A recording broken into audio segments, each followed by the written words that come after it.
आहे याबद्दलचा आढावा घेतलाय आमचे रिपोर्टर दिनेश केळुसकर यांनी।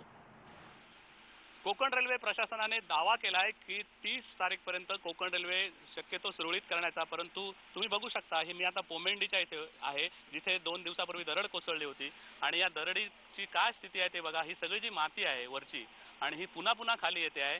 धोकादायक निर्माण झालेली आहे स्थिती या ठिकाणी।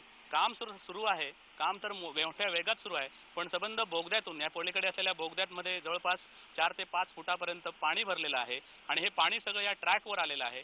हे पाणी येतच आहे, त्याच्यावर माती येते आहे आणि आणखीही धोकादायक स्थिती निर्माण झालेली आहे। तुम्ही बघा की ह्या सगळ्या संरक्षक भिंती आहेत, या भिंती सुद्धा त्यांना कोसळाव्या लागणार आहेत, नाहीतर या केव्हाही ट्रॅकवर येऊ शकतात आणि हीच ती सगळ्यात कठीण परिस्थिती आहे। कोकण रेल्वेला आता त्याचा सामना करावा लागतोय आणि या सगळ्या परिस्थितीतून कोकण रेल्वेला मार्ग काढण्यासाठी पावसाचाही खूप मोठ्या प्रमाणात व्यत्यय आहे, कारण ही सगळी माती आहे इथली, ही माती घसरून येते वेळोवेळी ट्रॅकवर आणि ती माती पुन्हा काढल्यानंतर पुन्हा पाण्याचे प्रवाह येत आहेत आणि या सगळ्या बिकट परिस्थितीमधून कोकण रेल्वेला वाट काढण्यासाठी कोकण रेल्वे म्हणते की 30 तारीखपर्यंत आपण सुरळीत करू सगळी, परंतु इथे आल्यानंतर आम्ही इथल्या कर्मचाऱ्यांशी बोललो, त्यांचं असं म्हणणं आहे की या सगळी परिस्थिती निपटायला कमीत कमी आणखी 7 ते 8 दिवस पाहिजेत आणि त्यामुळे कोकण रेल्वे मार्ग पुन्हा सुरळीत काही 8 दिवस तरी होण्याची शक्यता नाही आहे।